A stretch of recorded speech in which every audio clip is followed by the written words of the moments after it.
We absolutely take those here too. Play it off with some cover here because they know that there's a team right next to them. Cybercats on the other side. Mezuko too, sending out the spikes from the Catalyst. But while they coexist, the Gibby ult has been called down. It's raining from above. FaZe do not get in that line of sight and now have the opportunity to close in the gap here. Stay healthy. They get eliminated. Our last 4 squads left while Danish still goes uncontested on this north side. All right, FaZe have moved from one high ground to another. Is this enough for them to pressure the teams below them? Or do Danish, considering the fact that they're so split from all of the other teams and out of all of this chaos, do they have the better position? This is so crazy here looking at Natus, but FaZe Clan only down to 1. It looks like Cybercats with Cleave and the Gibby bubble allows them to reset. Ranches, is it gonna be able to pop the medkit here? Lonzy, the only one healthy. They got the knock originally. They got 2 on the other side, but they have to watch on the other side of this catwall too. They're trying to get the reset here, trying to get all the KP that they need because Cybercats is one of the teams that needs to get first place today if they want a shot at making it into Split 2 playoffs. Well, it's a big start for them. Cutting off the other teams and being able to take the isolated fight there with the Gibby bubble was huge for their chances, but now it's getting even harder. Danish looking better and better. FaZe is still alive in this circle. Look at Arctic, who swipes down and swings on Young Hong Kong. Arctic is still alive. He's playing off the low ground, the last one alive. They drop down on him and he cannot clutch it. Cybercats, when all the odds were against them, they start off strong, taking game number 1 on Storm Point. No way! That is a crazy position from the Cybercats to win that 4. I mean, okay. Look, having the Gibby bubble there was so crucial. Alliance is just going to have to try and, you know, cut off as many angles as they can. They need to be very judicious with their smokes. And as you can see, they pop both of them straight away, trying to go for the market roof. Oh, they just make it. That zipline Zen perk coming in so handy. In effect, takes angle straight onto Max, gets the full as well. So even more eliminations for this roster and just challenging Passion UA. They didn't need their rooftop. They'll just take the neighboring one. And now playing up just above Trojan, who are going to try and come out at the right time. You can see they don't have a lot of space on that low ground and not a lot of cover for Alliance. So Passion UA is definitely going to be hitting them hard with a little bit of punishment for taking out their IGL. Unlucky. We saw a clutch once, but I don't know if we're going to be able to do that here. 1 HP and a dream, and I hear the shields cracking. Can we keep it alive? Literally just trying to pop some shield cells to stay alive to this Rolling Thunder. He pops down. He's the only one still left alive on his team. Oh my god, there's no way he can do this, right? Oh, but Aurora with Kazakh on the lifeline trying to make a big play. Hold up. Do we see a clutch here, Gino? Do we?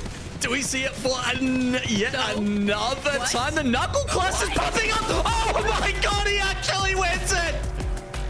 Unlucky? I mean, what is this? I'm talking one of the best games that I have ever witnessed from that kid, because not only do you have the clutch that is outside in zone, I'm talking some of the most impressively timed med kits, and you do it again and let the knuckle clusters do the work for you.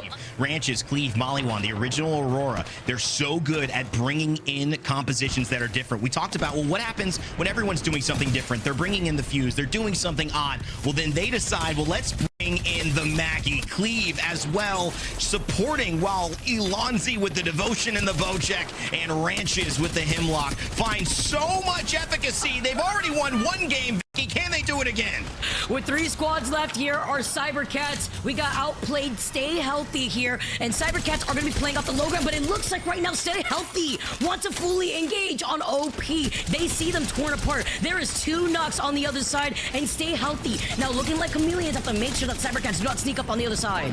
Stay healthy, fighting antsy, outplayed. This just means Cybercats are gonna creep in and crawl and look to strike when they can. 118, Cleave, does he find enough? He will, he'll cleave through the lobby, and they will take game number 1 here on Storm Point to put themselves well in the lead after 3. Are you kidding me? Are you kidding me? Is the comeback story from Cybercats happening right now? Which ultimates are available is often the most important part of these final fights. We don't have all of that information, but as the teams start pulling in here, FaZe Clan are going to get aggro first. What? Kashera down. Slap makes the trade. Arctic with the PK, trying to stuff him straight in the face. But this is going to full send Aurora. They're going to make a play. You know they've got the movement on their side. And here we go. G7 scout from the top. This should be an easy cleanup for them. And they take it. Aurora get that match for the last one on World's Edge for now. Well, I think you have to give it to FaZe Clan as well there, because they made the first move, essentially saying, all right, we'll give it to Aurora. We're playing for second. They get second. They got what they wanted. Who's going to make this play, though? Is it maybe Hockey's to swing up? There's a smoke now. All Alliance need to do is win. They do not really need to worry about anything, any kills here, but Exo Clan, they need it just as badly. A team that's currently sitting around that kind of 8th position has to have a performance to secure land. To go to Germany, it would be terrible if K-Swinny was not able to go back. One of our longest standing pro players in EMEA. Alliance, they lose another one, and Tiff, it's just balancing on a knife's edge here with 3 squads left.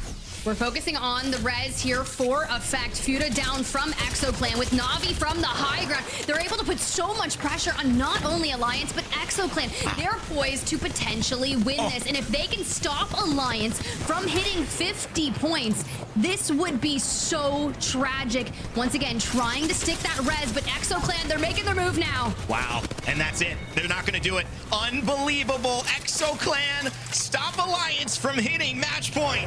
And it is just Exo and Na'Vi in a 3v3 to try to find the win. Natus Vincere, can they clutch it up? It's Matafe. He's been trying to do it, and now at this point he's got to make some type of gamble. Does he try to heal this off? Does he have a med kit in tow? I'm not sure he does. And so we might just have to go down and make a play or hope that the circle closes in on them. It's not going to be a difference, Tiff. This certainly will be a heal off. And will Matafe and Na'Vi win? They will! What? What? Okay. Yeah, no. Again. Woo! It's been a minute. It has been a minute since we have seen something of that nature. But the gen right next to them is going to allow them to just wait patiently for these 2 squads to engage.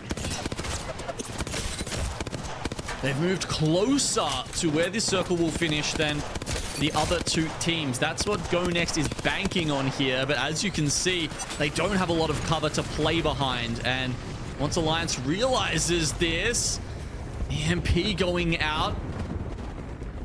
It's just such a small amount of cover. They all have to sit in the same place. A well-placed, gas grenade from the caustic here could completely ruin their day. It all depends on that Watson generator. They definitely are holding on to that one here, too. Nicely placed mother load as well as they drop down. They still have the balcony to work with here. Can we make some plays off the zip line before dropping down? They're going to take their time. Do you not want to find themselves pinched in between DMS and Go Next on the other side? All right, they're going to have to drop Alliance. They go on top of DMS here. All 3 teams now getting into it at the same time. Who's going to come out on top? Oh, they get the double knock. They let DMS take the dub. That was a huge play, though, from Alliance. They know that it doesn't matter. Even if they won, they were sitting at match point. Allowing DMS to win, a team that isn't as close to match point versus Go Next is even bigger. They knew it was Go Next because Kashera, one of the few cryptos in this entire lobby. With the placement, Aurora also find themselves at 50 points here. So the number keeps climbing up here, Tiff. Aurora, FaZe, both teams have now officially hit match point. With Na'Vi sharing this rooftop, can they stay alive with Alliance having the positional advantage? As much as I want another one, Vicky, it might end here. Alliance have dropped down. They're whittling away at the fences. You've already got one down. Stay healthy. Eliminated. The only team that can change their fate here is Aurora. To see how they try to play this, they know that there's 2 teams in this building. They already called in the Cyril and Alliance, aren't even stepping a toe inside that exhibit. Waiting for the Bangalore ult here too. Motherload also not online, which is going to be huge. He had the evac tower. Now they have to slide down in the line of sight of Aurora. Okay, Na'Vi down off the building. Now Alliance, if Na'Vi and Alliance fight here, then Aurora thirds parties. This could be totally different, kinda. He's getting annihilated. You see Matafe go down first. Henchman to follow, kinda. What are you gonna do here? Alliance is weak. Effect is down. Unlucky gets a well-needed shield swap. But when you have 1 each, it's Aurora. They change their fate. They hit match point, and we go again. We get more Apex Legends, everyone. We go next. Welcome to the Match Point Club, Aurora, and taking the dub. It's them. Go Next have found Match Point now, but obviously it doesn't come into play until next game. They actually got it. FaZe gets another free reset. This is not real. This is not real. And you know FA kids are going to send the position that Go Next is on. This is crazy. I mean, if FaZe come out of this with... how many respawns have they had this series in total, honestly? This is just getting ridiculous by this point. It really is, but here comes FaZe oh my God. The low ground. We're waltzing right up into it. Nags, Synetic, but just like that, Synetics get ripped down. Arctic and Nags trying to hold on, but Arctic, what are you gonna do? We have 20 HP, Nags down. Arctic last standing for this roster, and Go Next, they take map number 8. I thought FaZe had that for a second. I thought they'd hit the timing on the third party perfectly. They have Amphi being on this here, giving them the information that they need with the heartbeat sensor. You smoke out the high ground here for FaZe, who were looking at them originally. But do you take the zip? Do you try to commit? Oh, Navi is trying to commit onto FaZe on the high ground. Are you kidding me? This is so good for NIP. They just get to take over the building all of a sudden. They've had a lot of space cleared for them by that move. Navi are locked into this now with NIP trying to get the shots through the building. Just want to hit that one fixel on the foot. Wow, the moving from the building in this case. Right early on as Exo Clan now moved into NIP, have a squad coming up from right behind him. Exo in the line of sight though of NIP. FaZe get the follow up here too as they still hold on to the high ground. Navi with that move. They go down here possibly. Go Next. Exo meet their demise and NIP is still alive. They're going for the res. This is desperate. They need it with the other person full killed. FaZe trying to get the information out there with focus of attention. They hit that. So many ultimates going down right now. FaZe Clan, they're on top and they're in control. They even get the opening onto Navi. Oh, they try to get the follow-up here too, but Synthetic does not want to overextend. He holds onto the height. FaZe Clan now. Arctic drops down. He sees the fighting happening right in front of him. Navi fully sent it onto NIP. This is FaZe to third party as Navi is eliminated. They're fully up. They've got all 3 members. FaZe Clan win the EMEA Regional Finals. Bask in it. FaZe Clan, it took 9 games to crown a winner within EMEA, and FaZe with the patience waiting on the high ground after Navi made their move. FaZe wins game 9. They win the regional finals. I can't make this up. Can you imagine a world where NIP was healthy after Navi fully sent it to them? I mean, you've got to remember that FaZe got a respawn at the start of that game as well. As they've got everything going their way. The positioning, the armors, turbos, all lit up here. And the knuckle clusters are coming in to make everyone else's life hell. Imperial Hal hits them. He's burning them with the thermite nades. And they've only got a Dark Veil to save themselves. Dark Veil coming up, and you already know Falcons is backing away here. Dark Veil for Dark Veil, though, on the bottom. All Complexity are shooting down at C9. Nowhere to run as they get set back to the lobby. 4 squads left, and Team Falcons are not even in the fray. It is Falcons, Complexity, Bleed, and Fluffy Aimers opposite sides of Falcons. As we noted in the kill leading graphic before, Monsoon is right up there. This guy's been on a tear so far this year. But can he stand against the might of the Falcons while Bleed and Fluffy Aimers go at it over in the donut? And it's be able to say Fluffy Aimers. Can't be scared about that one, but you can absolutely be scared if they're going to wrap up behind you. If you're Bleed in this case, Falcons going to be able to sandwich them on the other side. Drop for drop, though. They get 2 nuts. Falcons are dominating. 12 total kills for this team right now, just to open up this first game of our Match Point Finals. What an insane first game. They had that rough moment in the mid game, but everything from then on just looks so smooth. Oh, this is crazy, but they lose out on Jen. Bleed get eliminated, and Fluffy Aimers at the perfect time. They come in for the third party. They were focused on Bleed. Look how low they were. It was really only Press that is up, alive, and healthy. And they take care of Team Falcons for game 1 to take the dub. With 5 squads remaining, Oblivion does get full wiped. So now you really start to set the scene here because that Dark Veil is expended. We need to chain those ult accels down together to make sure that going into the final engagement, we've got as much as possible. Hal, though, still alive. Here goes an exhibit. Fun. Knock, Reptar on the right-hand side. Hal's not going to have too much space to go. He's going for a full wrap to the open side of the building because you got Temper lying in wait with the Devo just ready to connect. Doesn't last long, but he does grab 4 placement points to push Falcons up even further here. However, it's all about these other 4 squads remaining. Temper picked up 6 kills already. Nice work there by Adjuvant, but at some point they need to make the move inside. Hey, they're on that must win, right? They came into the regional finals in 20th place, needing to win match point finals to lock in Mannheim, Germany. But a team that wants to seal the deal from them is going to be Cloud9. They swing, they take down SSG, and Temper falls in the same vein. Sauce, Naughty down, Chaotic trying to hold on, but NRG from the building that I said was going to be so tough to hold, they do it with ease and take map number 2. I mean, I don't think anyone even got inside. Like, they had that lockdown so tight, and I think one of the things that helps with that is the fact that that building has 2 doors, which are indestructible, right? And there's just scans all around. Board, NRG, E8.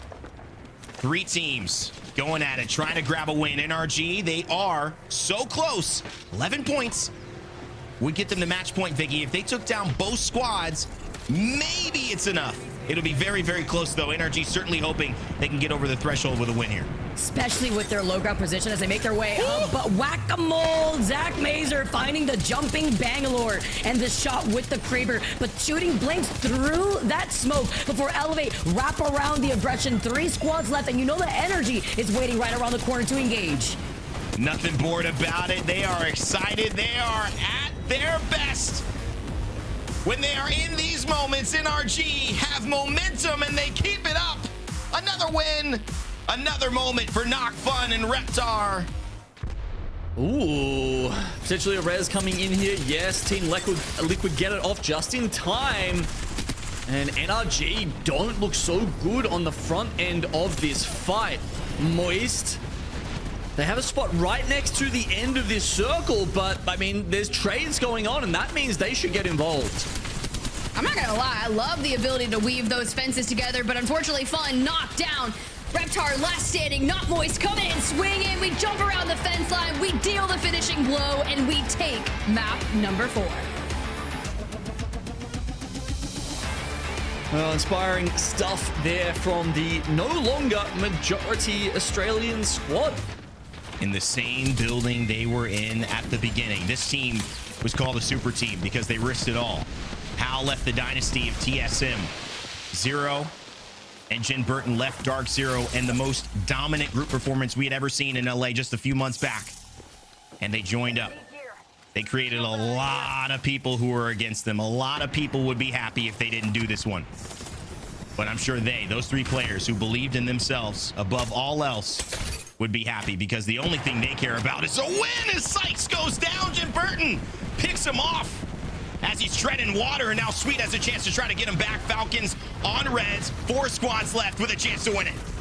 All right, well, let's full send it. Keep your eyes on Luminosity, though, as they've already sent 1 player over. The rest have joined. 1 solo Yup member left standing. The focus of a contention. It goes on out, and now Luminosity is just down there in the NRG death zone. Complexity has fallen. We're on 10 for Luminosity, though. Imperial Hal finds 1. Yup eliminated. Could this be it? It's 2 squads left. It's just Jin Burton, Zero, and Imperial Hal against the world. The Falcons, they look like they've done it. And they have. The super team claims the win. They are on top of the ALGS, as they told you they would be. It is manifest destiny for Falcons. Seeing as Furia are out of the fray, a great spot to not get pinched here. Circle closing in. TSM holding the other angle to prevent Bleed or Board from maybe trying to creep their way up.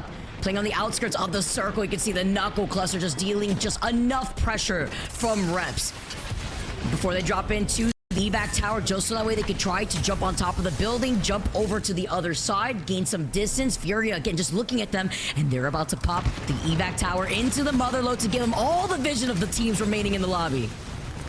Okay, you can see quite a few nades in the inventory there of Madness. And as this circle pushes the team away from the safety of their pylon, now is the time to start letting them rip. Any team with a motherlode available is going to start using that on the evac tower, as pretty much everyone gets the wall hacks. But you've got to remember, hitting a seer Q in this situation is so impactful as it locks teams out from their abilities. Lead drop down here, get the vision that they possibly can with our 3 squads left. Shubi, though, is incredibly low. The tick damage from the knuckle cluster. Verhos is still alive. He can't get away. Furia in the best position as much as they could hold on that low ground. Come out on top and win our last game within the regional finals for North America. Hold up, TSM actually, did they just move themselves up to second place with that? Look, that's what I saw on the top bar. I'm just reading the screen, Vicky. They had 10 KP. They had 10 KP, and they got the placement points, and getting second place on top of the 10 KP out here. Absolutely got to see how that plays out, because it was not Moist, I believe, that was sitting in that second place spot.